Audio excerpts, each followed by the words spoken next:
तो सुनो रे किसान भाइयों, जिनके पास 2.5 एकड़ तक सिंचित जमीन और 5 एकड़ तक असिंचित जमीन होगी, अब उनको भी मकान दिया जाएगा। बोलो देना चाहिए कि नहीं? तो अब सर्वे करा लो भैया। अब देखो सर्वे में कोई छूट नहीं जानी, हमसे बात में मत करना भैया। बिल्कुल तैयार है? 11,000 सर्वेयर, मैं इनका मकान इतना ही मांग रहा है, 11,000 सर्वेयर तैयार है। तो सर्वेयर तो करेंगे ही, लेकिन कई बार सर्वेयर गड़बड़ कर जाते हैं। कोई छूट गया, किसी को छोड़ दिया, गांव में कहीं लड़ाई झगड़ा हुआ पंचायत का, तो पता चला उस मोहल्ले के लोई मत। मैं छत्तीसगढ़ की बात नहीं कर रहा, लेकिन कई जगह मेरे पास शिकायत आई। तो इस बार एक फैसला और किया है हमने, अधिकारी गण भी इसको ध्यान से सुन लें। अब मकान का आवास का जो सर्वे होगा, सर्वेयर तो करेंगे ही, अधिकारी तो करेंगे ही, लेकिन हमने एक ऐप बनाया है, चाहे तो जिनका मकान कच्चा है वो खुद भी सर्वे कर सकते हैं। सेल्फ सर्वे, मतलब खुद ही सर्वे करो। अगर खुद सर्वे करेंगे तो कोई का नाम छूटेगा ही नहीं। और सर्वे कैसे होगा? वो सेल्फ सर्वे, स्व सर्वेक्षण। वो सर्वे ऐसा होगा, उसके लिए आपको जरूरत है आधार नंबर की। हर एक के पास आधार नंबर है? जोर से बोलो है। तो आपके मोबाइल पे आपके पास आधार नंबर है, तो आप लॉगिन कर सकेंगे और अपने चेहरे की पहचान के लिए, ऑथेंटिकेशन के लिए उसी मोबाइल से फोटो खींचिए, अपने आप ऐप में डलेगा और फिर ऐप में फॉर्म आएगा। उस फॉर्म में ये कॉलम होंगे कि 15,000 से ज्यादा आमदनी तो नहीं है, पात्रता की सूची की, आप उसको भर दो। सर्वे की सूची में अपने आप नाम जुड़ जाएगा। आपकी टीम एक बार फिजिकली परीक्षण कर लेगी कि इसमें कोई ने झूठ तो नहीं लिखा, और वो परीक्षण करके उन नामों को स्वीकार कर लिया जाएगा। समझ गए कि नहीं मेरी बात? अरे समझ गए कि और समझाऊं? आधार नंबर लीजिए, लॉगिन कीजिए, अपना फोटो खींचिए, ऐप में मोबाइल से डाल दीजिए, आपका नाम सर्वे की सूची में आ जाएगा। इसका फायदा यह होगा कि कोई किसी को छोड़ ही नहीं पाएगा, क्योंकि खुद ही सर्वे करने वाले कैसे छूटेंगे। हाँ, कोई ने झूठ भरा होगा तो आप उसकी जांच करा लेंगे। बोलो ठीक है कि नहीं? अरे जोर से बताओ ना, ठीक है कि नहीं? अब इसमें कोई की जरूरत ही नहीं, खुद ही कर लो भैया सर्वे। और इसलिए प्रधानमंत्री जी के नेतृत्व में ऐसी चीजें करने की कोशिश कर रहे हैं जिसमें बेईमानी ना हो और जनता को पूरा हक और अधिकार मिले। और अभी जैसा विजय जी कह रहे हैं, सर्वेयर तैयार है तो सर्वे करवाइए, हम भी मकान देने को तैयार हैं। सबके मकान बनेंगे, कोई गरीब नहीं छूटेगा। मेरे छत्तीसगढ़ के बहनों और भाइयों, केवल मकान नहीं, सड़कों के मामले में भी इस सरकार ने, मोदी जी की, कोई कसर नहीं छोड़ी। पूरे हिंदुस्तान की सड़कें एक तरफ, छत्तीसगढ़ की एक तरफ 2449 किलोमीटर से ज्यादा सड़कें दी है छत्तीसगढ़ को। और ये दिया पीएम सड़क योजना के अंतर्गत। पीएम जनमन की अलग है, कोई गांव पक्की सड़क से जुड़े बिना नहीं रहेगा। मनरेगा के अंतर्गत भी इसी साल 3,254 करोड़ रुपया दिए हैं ताकि गरीबों को रोजगार मिलता रहे और छत्तीसगढ़ में निर्माण और विकास के बड़े बड़े काम होते रहे। एक और संकल्प, विश्व के नेता प्रधानमंत्री नरेंद्र मोदी जी जब आए तो उन्होंने आपको वचन दिया था कि छत्तीसगढ़ की गरीब जनता को आवास का अधिकार देंगे, एक एक मकान सरकार बनाने पर दिया जाएगा। मोदी जी की गारंटी पूरी करने की गारंटी है। और आज अगर मैं आया हूं तो मोदी जी की उसी गारंटी को पूरी करने आया हूं। आदरणीय विष्णुदेव जी, आपने भी बताया, भाई विजय जी भी बता रहे हैं, भाई विजय जी भी बता चुके हैं। सरकार बनते ही विष्णुदेव जी, आपको और पूरी टीम को बधाई देता हूं। कैबिनेट की पहली बैठक में आपने प्रस्ताव किया कि 18 लाख से ज्यादा जो मकान शेष रह गए बना के दिए जाएंगे। अरे मकान के बिना काम नहीं चलता।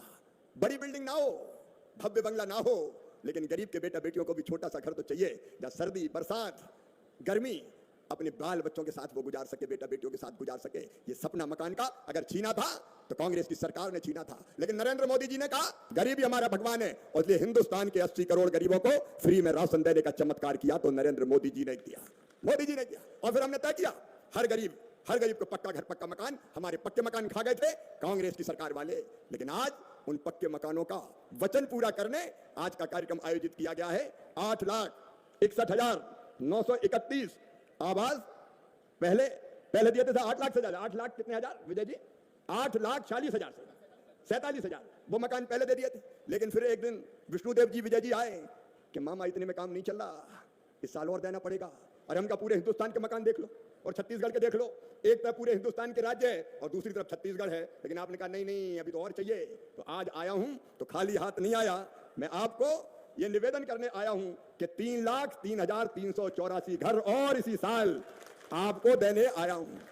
और केवल घोषणा करने नहीं आया, चिट्ठी लेके आया हूं स्वीकृति की, जो आदरणीय मुख्यमंत्री जी और ग्रामीण विकास मंत्री जी आपको मैं सौंप रहा हूं। ये 3,03,384 आवास आपको समर्पित है गरीब जनता के लिए।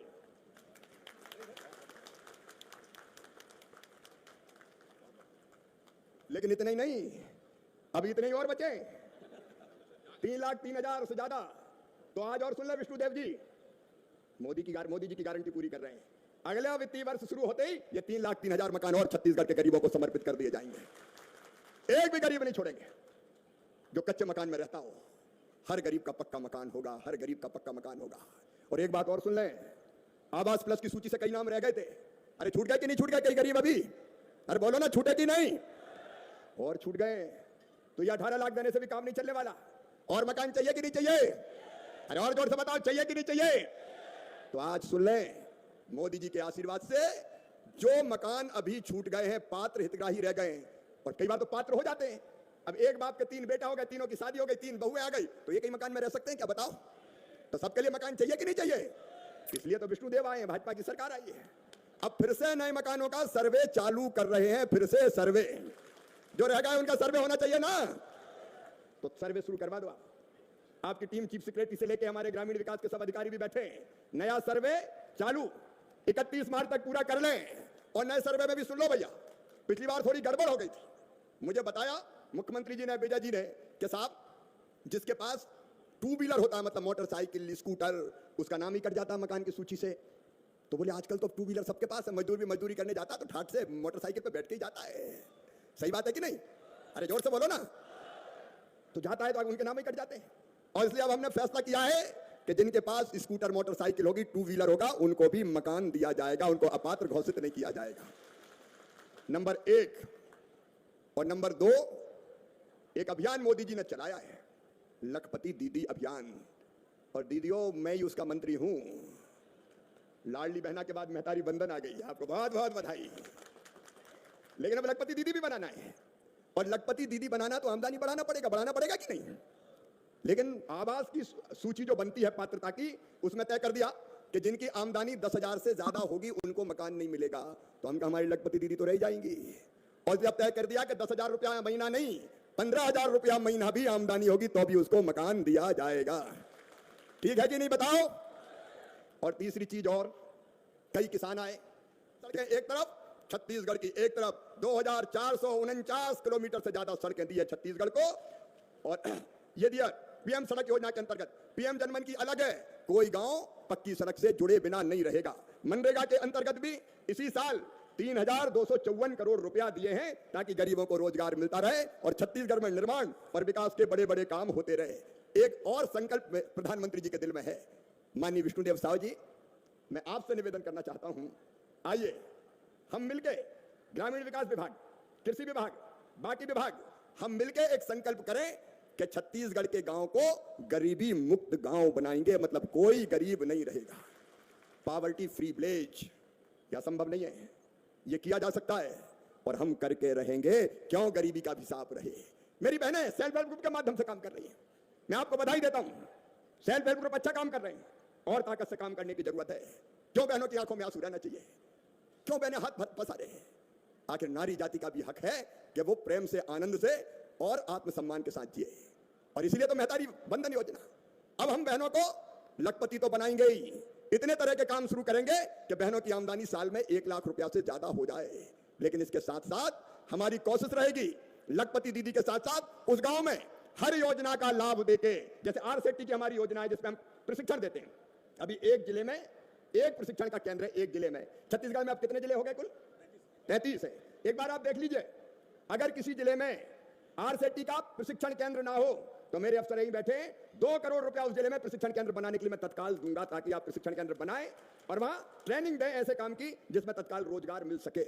हम उस योजना के अंतर्गत भी, दीनदयाल कौशल विकास योजना के अंतर्गत भी और कृषि विभाग की योजनाओं के अंतर्गत भी हम कन्वर्जेंस करके इतनी योजना चालू करेंगे कि गांव में हर एक के पास आजीविका होगी, हर एक के पास रोजगार होगा, और रोजगार होगा तो कोई गरीब नहीं रहेगा। बताओ, गरीब रहना चाहिए क्या? तो आइए एक कॉन्सेप्ट, हर गांव ना हो सके कुछ गांव तय करें, ये पॉवर्टी फ्री विलेज होंगे। मैं दिनों रात आपके साथ कदम से कदम, कंधे से कंधा मिलाकर काम करूंगा और आपके नेतृत्व में जनता को विश्वास, इस काम को हम पूरा कर सकते हैं। मेरे किसान भाइयों, मोदी जी के नेतृत्व में खेती के क्षेत्र में भी अद्भुत काम हो रहा है। आज मैं बहुत विस्तार से उस पर नहीं बोलूंगा क्योंकि एक कार्यक्रम और किसानों का है पास में, वो इंतजार कर रहे हैं। लेकिन हमारा लक्ष्य है उत्पादन बढ़ाना। मैं आज फिर बधाई देना चाहता हूं डॉक्टर रमन सिंह जी को, विष्णुदेव जी आपको अब तो गर्मी की धानबियां हो रही है। मैंने इन दिनों में खेतों में भरा हुआ पानी जो धान की रुपाई के लिए तैयार है देखा है। हम धान की भी नई नई किस्में लाएंगे और उत्पादन बढ़ाएंगे, उत्पादन की लागत घटाएंगे। आपको बधाई, 3100 रुपया कुंटल आप धान खरीद रहे हैं। ताली बजा के स्वागत कर दीजिए एक बार इस सरकार का। पसीने की बूंद की एक एक बूंद की कीमत आप पसीने की दे रहे हैं, लेकिन हम भी उत्पादन के ठीक दाम, भगवान ना करे नुकसान हो जाए तो भरपाई और कृषि के विविधीकरण का काम कर रहे हैं। इस बारे में मैं दूसरे कार्यक्रम में ज्यादा बताऊंगा, लेकिन अभी तो मैं इतना कह रहा हूं कि अभी हमने 182 करोड़ 40 लाख रुपया आपको कृषि की अलग अलग योजनाओं के लिए दिए हैं। ड्रिप के माध्यम से, स्प्रिंकलर के माध्यम से सिंचाई करते हैं, उसके लिए, मैकेनाइजेशन के लिए, बागवानी विकास के लिए। लेकिन आज इन्हीं योजनाओं के अंतर्गत 203 करोड़ रुपया और छत्तीसगढ़ को दिया जाएगा ताकि इन योजनाओं को आगे बढ़ा सके। विष्णु जी आप तो खर्चा कीजिए, चिंता मत कीजिए, पैसा मोदी जी के आशीर्वाद से आता जाएगा।